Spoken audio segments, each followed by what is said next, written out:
The world of the medium begs to be closely examined, to be parsed for those small details that begin to paint monsters as something all too familiar. There's something disturbing about the reminder of the evils that humans can inflict on one another, and how horrific acts of abuse rarely, if ever, result in a singular trauma. The after effects of such actions can fester in the heart and mind of victims long after, and it's here that the medium finds the basis for its story, one that concludes as a memorable experience.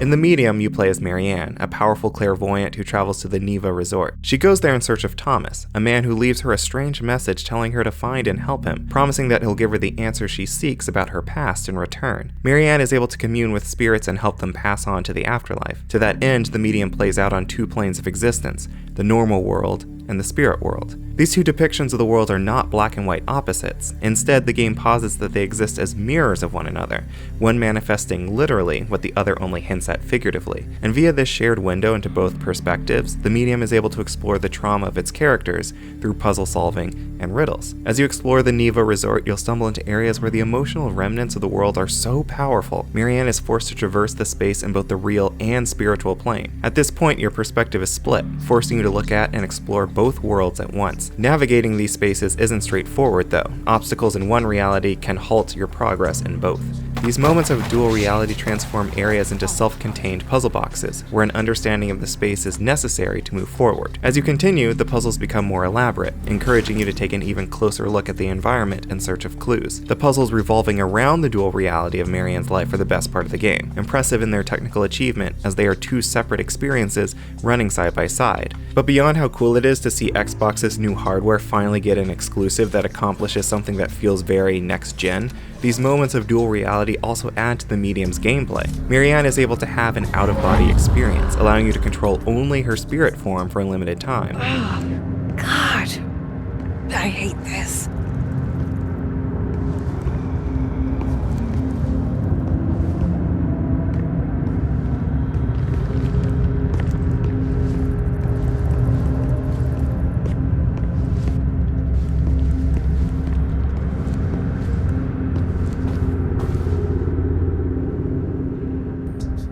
So in order to solve certain puzzles, you may need Marianne to be in two places at once. Regardless of whether they're a part of the dual reality sections, the puzzles are satisfying to solve. Most puzzles require a level of spatial awareness or deductive reasoning. They're less about leaving you stumped and geared more towards smartly navigating spaces.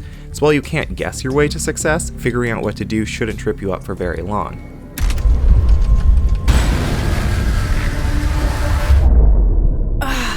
And there's a great deal of incentive in solving each puzzle. Prior to your arrival, the Neva resort suffered a horrifying incident in which almost everyone on the premises died, but no one knows why. Journeying deeper into the resort begins to fill in those gaps, unveiling a mystery that compels you to push further through the horror in hopes of finding the answers you seek. The medium has stealth encounters and chase sequences as well. Both of these stem from encounters with the Maw, the main antagonist of the game. The Maw is an unsettling foe, made all the more so because you go a great deal of the game not knowing why it wants to be inside you, but knowing that it can appear at almost any time. Thankfully, there are a few systems designed to ensure you don't always outright fail if you make a mistake during a chase or stealth section. When captured, provided you have spirit energy, you can emit a blast that temporarily stuns the Maw, allowing you to keep running or flee to a hiding spot. Marianne can't hold an endless supply of spirit energy, but you usually always have enough to escape at least once.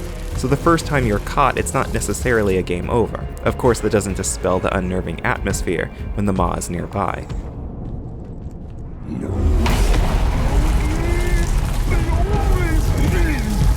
Stay with me. Stay. That feeling of unease is only heightened by how you're able to perceive the medium's world.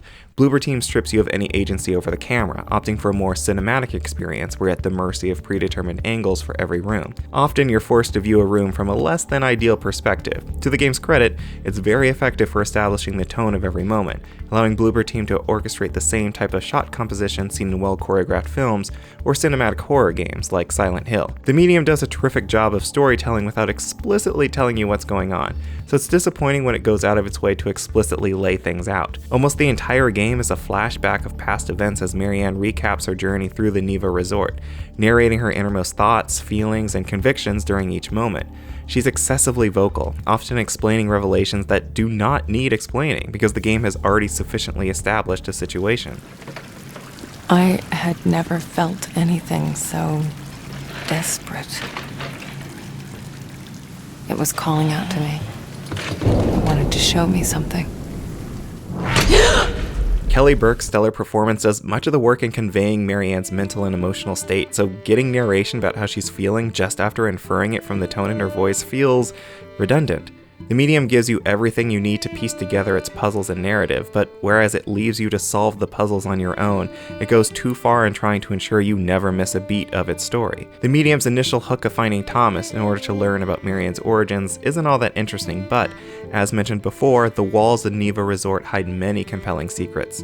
Early on, you discover evidence of several seemingly unimportant but fascinating stories that speak to what transpired in the days leading up to the massacre that left Neva Resort abandoned. Many of these stories tie into the puzzles, more often than not, deducing the identity of someone and understanding who they were is key to moving forward. Thus, to understand the puzzle in front of you, you need to empathize with those who once lived there to figure out how they ticked. Even if you can't fully comprehend the scope of their trauma, it's important to acknowledge it and try to understand how it may have shaped them. Two moments in particular stand out, ones where you're entering the minds of victims that went on to become victimizers themselves. These sections play out in unique dreamscapes inspired by the twisted subconscious mind of the individuals in question. They're both harrowing and intense. You're cutting away at the defenses that someone has erected against the most traumatic moments of their life. But they're important because they clarify the thematic core of the medium's message about only judging someone after knowing both sides of the story. In both cases, Marianne outright rejects the use of an abusive upbringing to forgive evil actions. You can feel bad for a villain for what happened to them, but that doesn't mean you should ever forgive what they did. It's an important distinction and one I'm glad the game makes. And I think therein lies why the medium works as well as it does. It's a horror game, no doubt about that, but it also feels like a game about the aftermath of horror, and how living with unresolved trauma can create nightmares as damaging as the initial event. As scary as it is to be chased by a monster, it's far more terrifying to see how one traumatizing act can have such a ripple effect on the victim and those around them. Eventually, the medium's narrative threads begin to weave together, and the promise that everything somehow connects in some unforeseen way is a thrilling reason to see the game all the way through. The references to real-world events of Polish history make many of the revelations hit that much harder.